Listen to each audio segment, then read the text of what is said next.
Hello guys. India के air chief marshal V R Chaudhary ने कुछ स्टेटमेंट दिया है और उन्होंने कहा है कि इंडिया को ज़रूरत है ऑफेंसिव डिफेंसिव स्पेस कैपेबिलिटी को बनाने की। तो गाइस ये चीफ है इंडियन एयरफोर्स के। और जो इन्होंने स्पेस को यानी अंतरिक्ष को अल्टीमेट हाई ग्राउंड यानी सबसे बड़ा ग्राउंड कहा है। तो एयरफोर्स चीफ ने कॉल किया है डेवलपमेंट के लिए जो ऑफेंसिव और डिफेंसिव कैपेबिलिटी के साथ होगा। और कहा है कि जो ये नेक्स्ट वॉर होगा ये पूरी दुनिया में लैंड सी एयर साइबर और स्पेस यानी अंतरिक्ष में भी होगा, इंटरनेट से वॉर होगा और वायु वॉर होगा, सी में वॉर होगा, लैंड पे वॉर होगा। और एरोस्पेस कैपेबिलिटी मतलब जो जेट प्लेन है और इन सब की जो कैपेबिलिटी है और जो इन सब की टेक्नोलॉजी रिक्वायरमेंट है उसको लेकर air marshal V R Chaudhary ने कहा है कि जो एयरफोर्स है इसको एरोस्पेस फोर्स बनना होगा। मतलब अपनी कंट्री को प्रोटेक्ट करने के लिए नए और इवॉल्विंग ट्रेड से मतलब जो दुनिया में नए नए टेक्नोलॉजी और ये सब आ रहे हैं उससे अपने देश को बचाने के लिए इंडियन एयरफोर्स को एरोस्पेस फोर्स बनना होगा, ऐसा उन्होंने कहा है। और जो दुनिया में रेस है अपने अंतरिक्ष में वेपनाइज करने की मतलब अंतरिक्ष से हमला करने की वो स्टार्ट हो चुकी है। और ज़्यादा दिन दूर नहीं है जब अगला वॉर जो होगा वो पूरी दुनिया में होगा, अंतरिक्ष से, साइबर से, लैंड से, सी से, एयर से।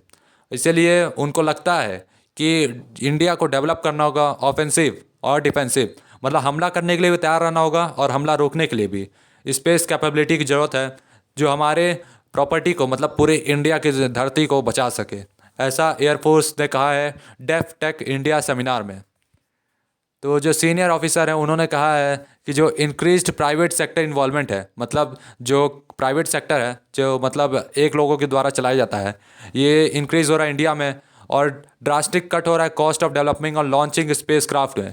तो मतलब जो स्पेस क्राफ्ट और ये जो स्पेस शिप बनाए जा रहे हैं अंतरिक्ष में छोड़ने के लिए उसमें पैसा कम लग रहा है। तो ये डेमोक्रेटाइजेशन ऑफ स्पेस है मतलब एक ही देश में ऐसे बहुत लोग हैं जो स्पेस में काम कर रहे हैं मतलब उनके सैटेलाइट स्पेस में है। एक ही देश के जैसे कई लोग होते हैं जो अपने ही देश के लिए सैटेलाइट लॉन्च करते हैं, अपना पर्सनल लॉन्च करते हैं।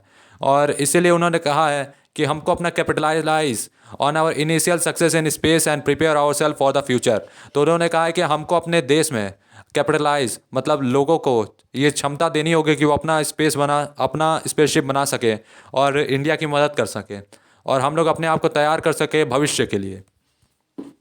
और इंडिया जो है ऐसा ही नेशन है मतलब दुनिया में कुछ ही नेशंस ऐसे हैं जिनके पास एंटी सैटेलाइट टेस्ट है, जिन्होंने एंटी सैटेलाइट टेस्ट को भी कंडक्ट किया है और सैटेलाइट को यूज़ किया है वैरायटी ऑफ मिलिट्री मिशंस के लिए भी जिसमें कम्युनिकेशन है, सर्विलेंस है। और अभी भी काम चल रहा है इस टेक्नोलॉजी को डेवलप करने के लिए जो कि दुश्मन के सैटेलाइट को डिस्ट्रॉय कर दे, उसको ख़त्म कर दे नॉन काइनेटिक ऑप्शन के द्वारा। यानी मतलब इंडिया में जो है वो जो अंतरिक्ष में जो सैटेलाइट है उसको इंडिया से मार गिराया जाए इंडिया की धरती से। तो ये ऐसे भी मिसाइल्स बनाए जा रहे हैं और कुछ बन भी चुके हैं। तो जो यहाँ से मतलब इंडिया में जो रॉकेट लॉन्च होगा वो सैटेलाइट को अंतरिक्ष में डिस्ट्रॉय कर देगा। और जो एयर चीफ रिफर किए हैं इंडियन प्राइवेट कंपनीज को जैसे पिक्सल जो कि डेवलप कर रहा है नैनो सैटेलाइट को जो कि पॉइंट करेगा इंडिजिनस टेक्नोलॉजीज़ की तरफ जो कि ऑफ़र करेंगे एक्सेस स्पेस के लिए मतलब पूरी दुनिया में एक्सेस करेंगे और रेंज ऑफ एप्लीकेशंस होंगे। और जो इन्होंने कहा है कि हमको कोऑर्डिनेटिव रहना चाहिए टेक्नोलॉजी को लेके within the contours of nation policy security and objectives. तो उन्होंने कहा है कि अपने देश के लिए मतलब पूरी तरह से सावधान रहना है जिसमें नेशनल पॉलिसी होगी, सिक्योरिटी होगी और ऑब्जेक्टिव्स होंगी। और जो कुछ अदर रिक्वायर्ड कैपेबिलिटीज़ में भी हैं जो अगले 25 सालों में होंगे, ऐसा ऑफिसर ने कहा है। और डायरेक्ट किया है एनर्जी वेपन्स की तरफ मतलब जो एनर्जी से चलेंगी और हाइपरसोनिक वेपन्स हो गए जैसे हाइपरसोनिक ट्रेन आपने सुना होगा, मेरा पिछला वीडियो भी है एक तो हाइपरसोनिक ट्रेन के ऊपर। तो वैसा ही एक हाइपरसोनिक वेपन भी होंगे जो कि टेस्ट किए जा रहे हैं और इम्प्लॉय किए जा रहे हैं कुछ और नेशंस द्वारा जिसमें चाइना है, रशिया है, यूएस है और साउथ कोरिया और नॉर्थ कोरिया भी है। और जो इंडियन इंडस्ट्री है इनको भी ज़रूरत है ऐसे हथियारों को डेवलप करने की और ऐसे टेक्नोलॉजी को भी डेवलप करने की जो कि एयरबॉर्न प्लेटफॉर्म में जुड़ेंगे मतलब इस या जेट प्लेन और इन सब में जुड़ेंगी।